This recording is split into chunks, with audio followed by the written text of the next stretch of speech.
We got this 89 LTD Ford Crown Victoria, and we're going to be replacing the universal joints and taking the drive shaft out.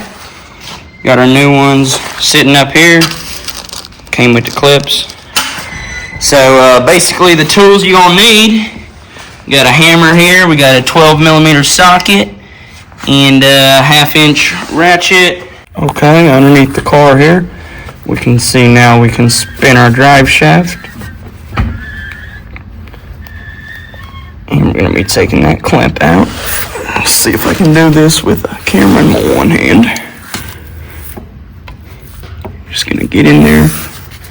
Sorry about that. We'll get you back there. Alright. Get in on those two. Squeeze them. And it looks like it broke. Alright folks, so a little tip. If you got the pick, I like this style fairly well for most things. You can buy a set of 3 at Harbor Freight for like $2 to $3. So get you one of these picks, and since this one's broken, I'm going to try to get it underneath here to where I can grab onto it better with the pliers. So just pry it up a little bit. Let's see if I can do this. And twist this ring to where it'll give you a little gap in there, and then put your pick in there and slide it all the way around until you got most of your ring out. You can see where it's broke there. Till you got most of your ring out, and then you should be able to slide it out with that pick being in there. Use a socket to tap on it.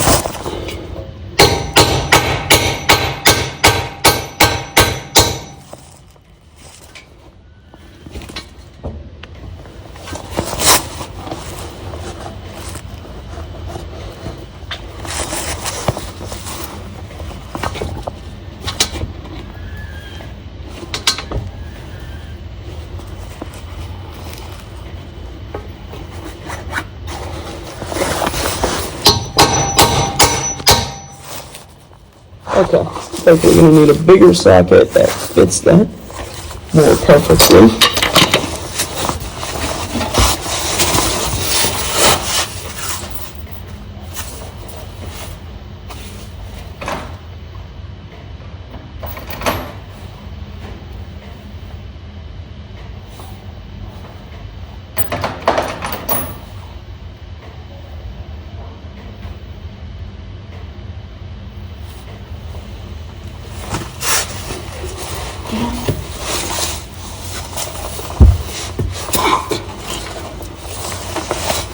Motherfucker.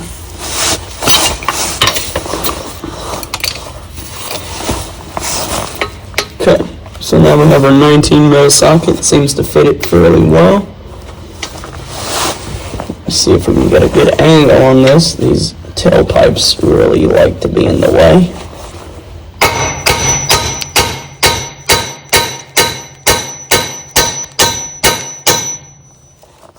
Okay, it's going.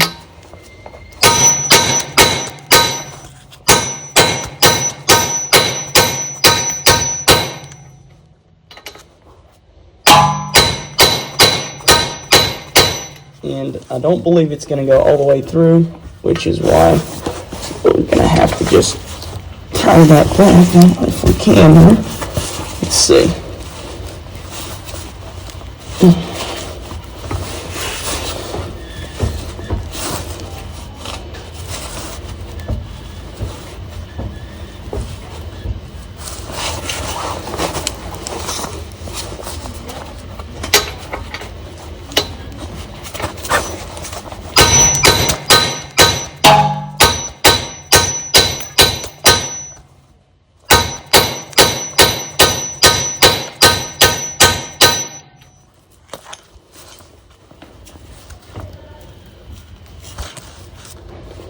Yeah, so it looks like we're against over here. So now, we're going to try to beat just the drive shaft up.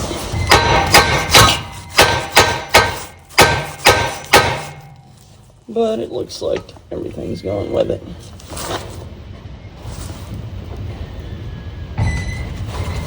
Or maybe not. There we going to switch back to beating our universal joint up.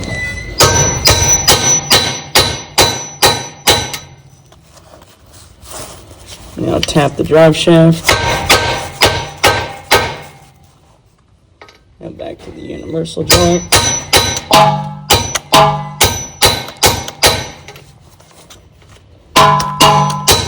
Nah, I didn't hit my fingers, don't worry.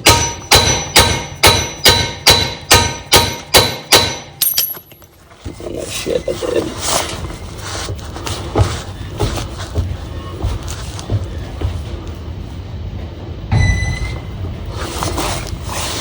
So we're going to see if we can get our pliers in there and pry this cap back off of the universal joint. If you can see that, it's going in quite a ways, but then our universal joint is hitting on this side as well. I don't know if you can see that, but it's all the way against, right up in there. And it's not got enough to pop this side cap out or push this one all the way in through. So what we're going to try to do is pry this cap off this way. Let's see. Or maybe rather, this side of the cap. Press this one further back.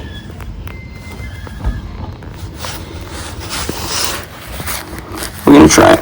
Let's go.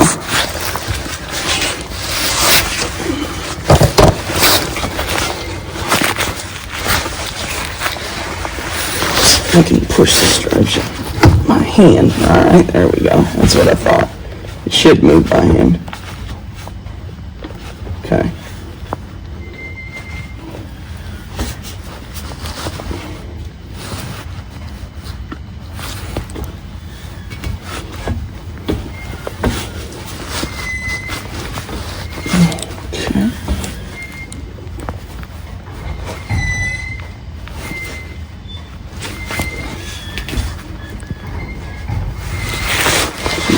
Beat that cap up again. Yo!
And there we go.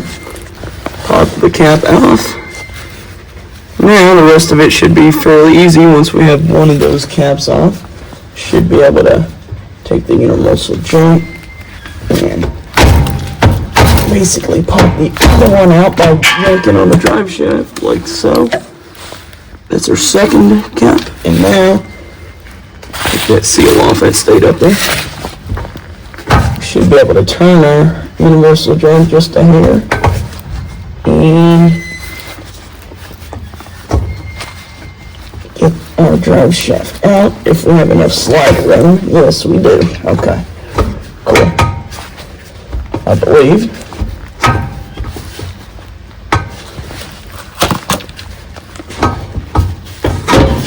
And there we are. So there's our drive shaft for the front. I'm going to lay this down.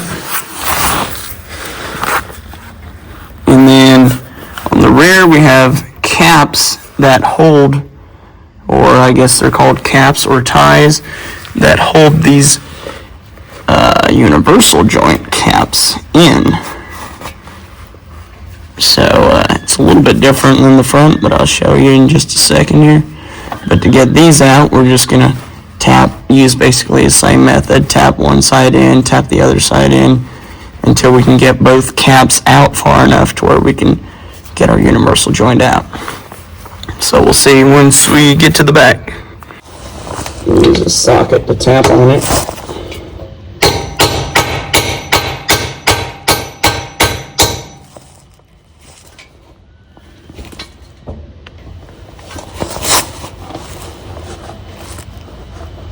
If you can see that, it's going in quite a ways, but then our universal joint is hitting on this side as well. I don't know if you can see that, but it's all the way against, right up in there. And it's not got enough to pop this side cap out or push this one all the way in through. So what we're going to try to do is pry this cap off this way.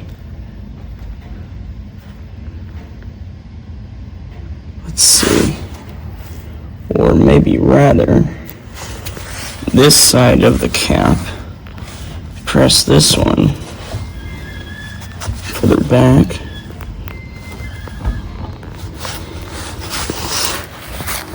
We're going to try it. Let's go. Alright, there we go. That's what I thought. It should move by hand. Okay.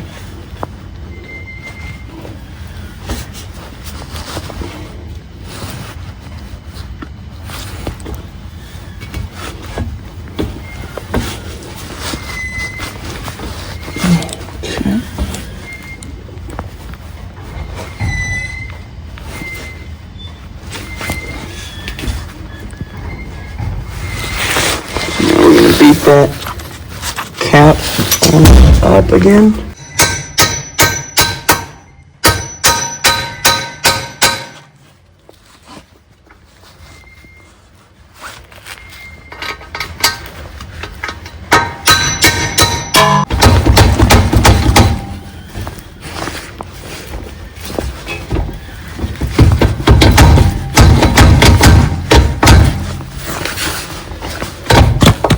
And there we go.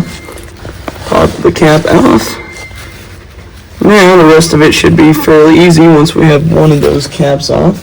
Should be able to take the universal joint and basically pop the other one out by yanking on the drive shaft like so.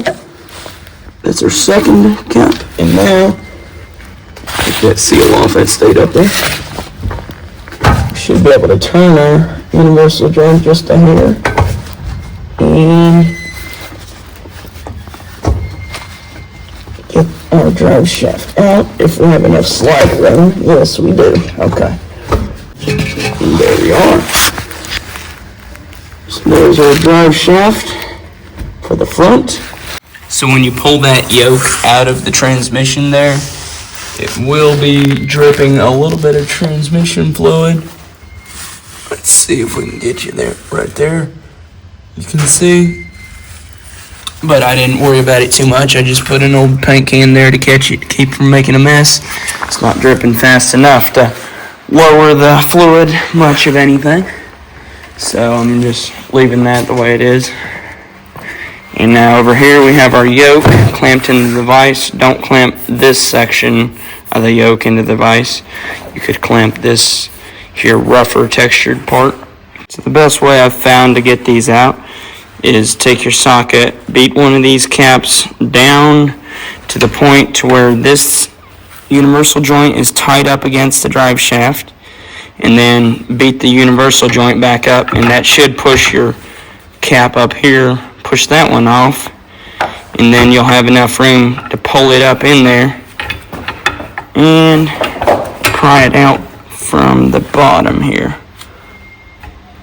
just like so. And there we have it. We have a clear yoke, and we'll get those cleaned up, get that other cap pressed out, clean up the insides real good. Put our new universal joint in, and we'll go get the drive shaft back up. Okay, so once you got your yoke all cleaned up, you want to take you some grease, put it on your finger, and just give that a good coat on the inside of there so your bearing will go in easier. And then as you can see, I pressed that bearing in just a little bit. I tapped it in with a hammer. Just tap it on up there a little bit until it's about flush, or I got mine a little bit past here. And then what you're going to do is make sure you got all your pieces on your universal joint, as in the little seal here, that little white piece on top. And this one has these little white washers that go down in the bottom of the bearing, and that one has that in it. Just make sure you got all your seals and whatever washers you may have, and then take your universal joint, put it up top there, so you get a nice even start down in there. Because let me show you what happens sometime. If you ain't got all of the bearings upright, or if you try to start it in on an angle, it can flip these little bearings on the inside there. I don't know if you can see that. Those little bearings on the inside, they can flip over and turn sideways, and that'll cause you a major issue. You could even break the bearing to where you have to replace it. So just make sure you put your universal joint in nice and straight, and make sure you don't flip over any of those little bearings. Try to center it, and if it drops down nicely and spins nice and smooth, you know you got it right. So let's take one of these little white washers, drop it in the bottom of our second bearing. And now, take it and put it up here. And here again, you want to make sure this is lined up fairly well. And what you can do is lift this universal joint just a hair. Well, it ain't lifting at the moment. Here, let's see if we get her lined up properly. She should lift up. All right, there we are. I felt it go in, I believe. See, you may try pushing your bearing cap down just a hair more. All right. So we have our bearing cap pushed down a little bit. All right. Sometimes that grease can kind of make a suction cup effect to where you'll think it's stuck, but or the bearing may have flipped over. But all right, there we go. As you can see, it'll move smoothly. So don't be fooled by the grease suctioning. You may not have a bearing flipped over. It may just be you're sucking up on a little bit of grease and sticking it. But now, since you have this in there, in both of the bearings, you want to try to keep this universal joint in both sides of the bearings while you take it out of the vise, and then you start pressing in your bearing caps on each side, and keep this universal joint in between there in about the center to where it'll be in both of the bearing caps, because you don't want this bearing cap, this universal joint, to fall out of the bearing cap, and that could cause one of your pins to roll over. So just keep that center, and then we're going to put it down, and I'll flip it around and put it in the vise, and we'll press it in. Okay, so we've got it in the vise here, and I've started to press it in. This cap is almost pressed in all the way. This one's still got a little ways to go. Let's see what we can do. Alright. Looks like that's just pressing right on there. Now that we've got those pressed in almost all the way, I'm going to take it and grip it in the vise this way, and then take our 19 mil socket and tap those down until we can get our snap rings in there. Okay, so I've already done this side, but as you can see, you just get you a socket that fits fairly well in that slot, and it's going to look like this lower bearing, so it's going to be about flush. Just place it on top of there and knock it down until you can see that little ring on the inside there, and that's where your snap ring goes. That little groove right in there is where your snap ring goes. So I'll grab the snap ring, and we'll put a snap ring in, and we'll flip it around and beat the other side tight and put that snap ring in. So that's what it looks like after you've got the snap ring in. It should just set nicely down in there into that groove all the way around. Now we're going to flip it around and tap this other side down to where we can see that groove and put our next snap ring in. And then we'll go to put this yoke back in and put the drive shaft on. Okay, one more little trick here. If you're not able to get your snap ring in once you've had the one side in, and you're trying to press this cap all the way down to where you can see that groove and it's not showing yet, here's a good way to do it, is take you a socket, the one that about fits it, and put it in the vise. Anyways, you get the idea. Put it in the vise and put the socket in there and squeeze it. Don't too hard, because these ones got plastic washers in between there, so you want to be careful. But squeeze it a little bit, off and on, squeeze it a little more, and it helped on mine. It got it in to where I can get that snap ring in. So just a little tip there. Alrighty, so we've got our yoke all put together. Got the universal joint clipped in on both sides.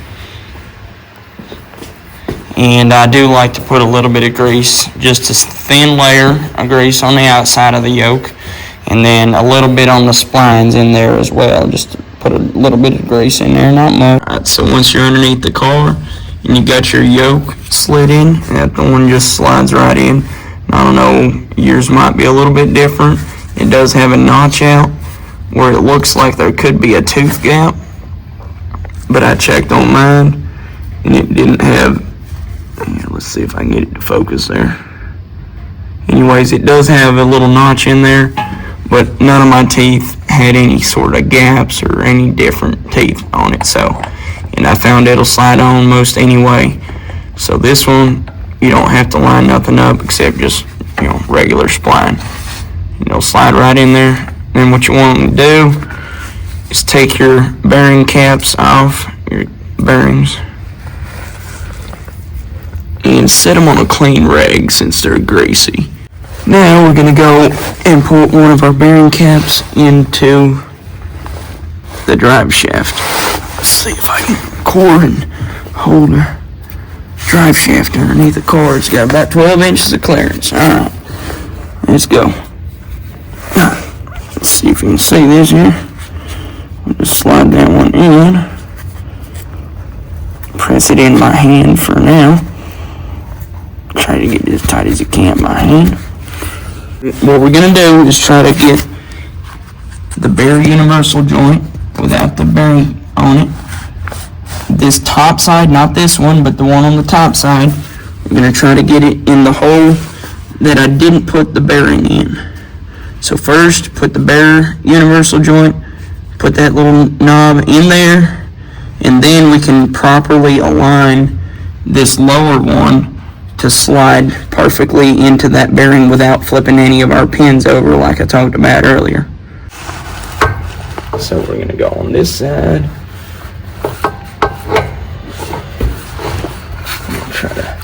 Might have to tilt your universal joint just a hair.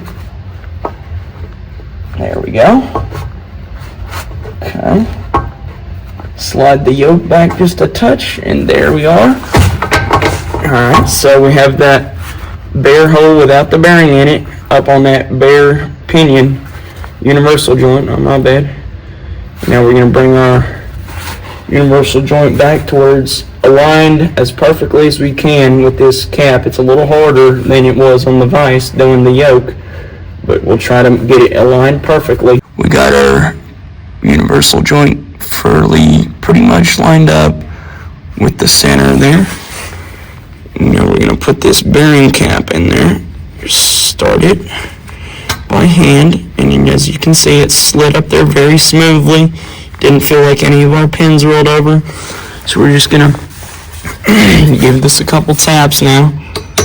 Don't go beating on it, but just slowly tap it. Make sure it feels like it's going on properly. None of the bearings flipped over.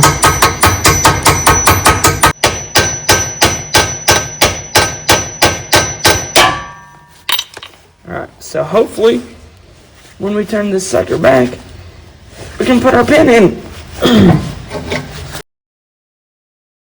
Yeah, I like that. That's drive shaft installed, son. Alrighty, folks, that's going to wrap it up for the drive shaft repair on the 1989 Crown Victoria. Thanks for tuning in to Bulldogs Garage. Until next time.